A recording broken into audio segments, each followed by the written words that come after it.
Bonjour à tous et bienvenue dans ce nouveau journal sur 8 Mont-Blanc. Nous sommes le jeudi 28 mars 2019 et voici les titres. Ces dons sont indispensables pour de nombreux malades. En 2018, près de 268 000 personnes ont donné leur sang dans notre région. Comment fonctionne ce processus du don du sang ? Vanette de Buisson et François Piron ont poussé les portes de 2 laboratoires de la région. Reportage à suivre. La Ruche qui dit oui œuvre pour rapprocher les consommateurs des producteurs. À Chamonix, la Ruche s'est installée à la gare SNCF. Objectif, sensibiliser et donner envie de manger local. Avant ce titre, Victoria, dans l'actualité, la scolarisation en question dans le Genevois français. Le pôle métropolitain du Genevois français demande au canton de Genève de revenir sur sa décision. Dès la rentrée prochaine, les enfants de nationalité suisse résidant en France ne pourront plus être scolarisés en Suisse. Pour les autorités françaises, cette mesure représente un coût inacceptable. Elle demande donc au Conseil d'État de Genève de retirer cette mesure. Si aucun accord n'est trouvé, l'affaire pourrait être portée devant la justice. Le maire de Saint-Julien-en-Genevois, membre du pôle métropolitain du Genevois français, a répondu à nos questions sur ce sujet. On l'écoute. D'après les statistiques qui nous ont été communiquées, il s'agirait pour Saint-Julien pour la rentrée de 2019 de 8 enfants, sachant que la mesure elle va être progressive sur 10 ans, donc on peut déjà estimer que c'est près d'une centaine d'enfants supplémentaires à scolariser pour Saint-Julien. Et à l'échelle de tout le Genevois français et donc de la France, on parle de 2000 enfants. Et le montant de l'éducation de 2000 enfants, c'est un coût qui s'élève à 220 millions d'euros pour l'État et pour les collectivités sur les 10 prochaines années. Et donc on ne peut pas absorber ni un tel coût, ni de tels effectifs sans concertation, sans coordination. On a demandé un avis de droit à un avocat suisse qui nous a confirmé que cette décision était illégale, contraire à la Constitution genevoise, contraire à la Constitution fédérale et contraire aux accords de libre circulation des personnes qui prévoient qu'on ne peut pas discriminer sur la base de l'adresse de quelqu'un. On a été étonné de voir que le Conseil d'État confirmait malgré tout cette décision. La Suisse est certes une démocratie directe, mais c'est aussi un État de droit. Et dans un État de droit, même l'État doit respecter la loi. Dans un premier temps, on a écrit au Conseil d'État lui demandant de mettre son règlement en conformité avec la loi, en lui demandant de le faire d'ici la fin du mois. Et sans réponse de sa part ou si on a une réponse négative, s'il ne change pas son règlement, on saisira la chambre administrative qui est l'équivalent d'un tribunal administratif. Chamonix et la vallée de l'Arve font un premier bilan des bus au gaz naturel. Ces bus sont en service depuis le début de l'année. Ce mercredi, les représentants des différentes communautés de communes concernées présentaient un premier bilan de cette expérimentation. À terme, 15 de ces véhicules pourraient circuler dans la vallée de Chamonix. On fait le point avec Florian Brenin. Mobilité durable, c'est toute la chaîne de la mobilité qui va du domicile jusqu'au lieu de destination, qui peut passer par la marche à pied, par le vélo, par différents modes de transport. Et durable dans le sens où elle doit s'intégrer dans une démarche respectant l'environnement. Et le test que nous avons mené pendant les 2 derniers mois fait partie intégrante de cette étude et cette démarche de mobilité durable. Le gaz est un carburant qui permet au niveau de la motorisation, au niveau des véhicules, des bus, d'émettre très peu de particules fines et réduit sensiblement l'émission en termes de CO2. D'une part par sa motorisation, mais également parce qu'en termes de consommation, les tests ont montré une consommation nettement inférieure. L'arrivée de bus au gaz est hautement souhaitée et positive sur le bilan environnemental qui est produit. Plus d'émissions de PM, quasiment plus. Un bilan sur la décarbonation qui est très très important. Et l'utilisation de déchets et de ressources qui permettront d'alimenter en biogaz effectivement ces bus. Donc un bilan qui est totalement positif pour la collectivité à terme sur le plan environnemental et également sur le plan économique. En Haute-Savoie, la RD 328 de nouveau fermée. La route permettant d'accéder au Pradly avait été fermée en octobre dernier avant d'être réouverte pour la saison d'hiver.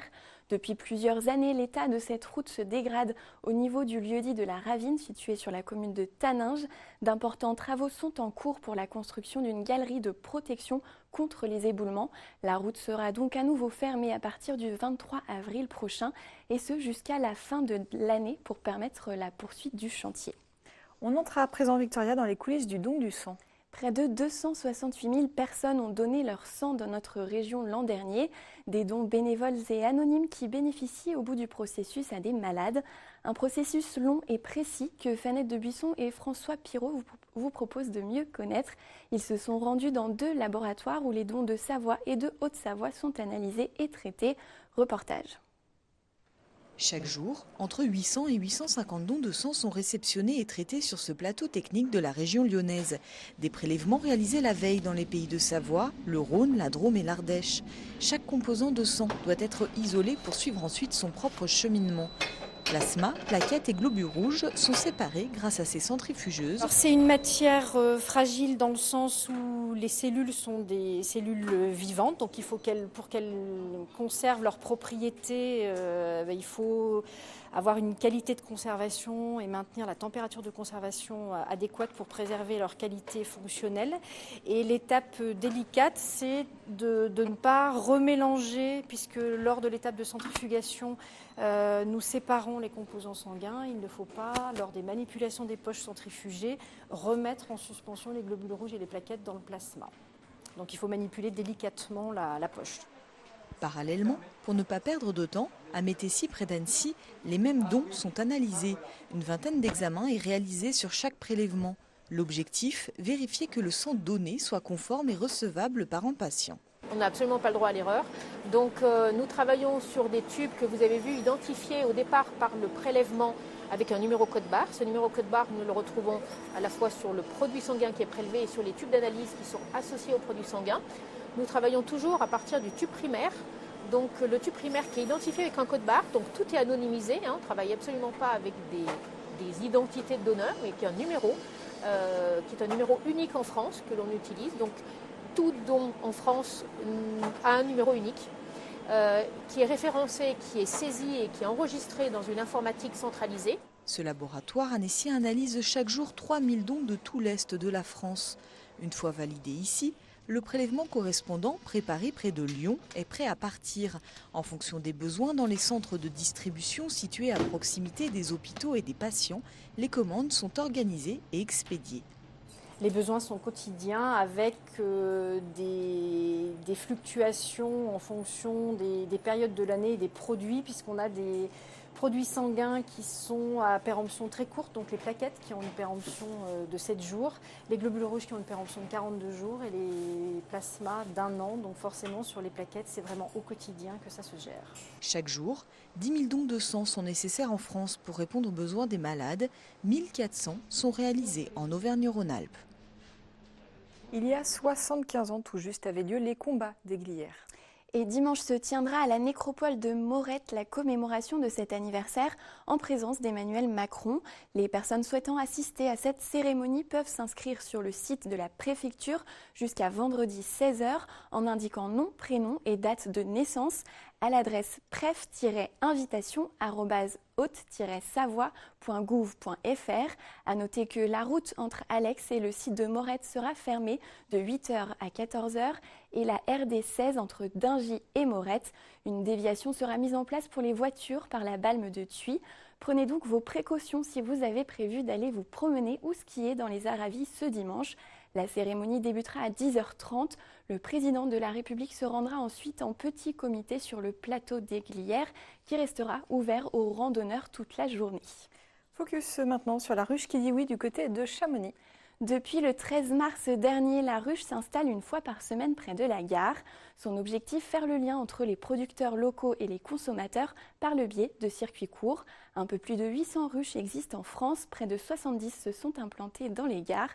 Florian Brenin est donc allé visiter celle de Chamonix. Reportage.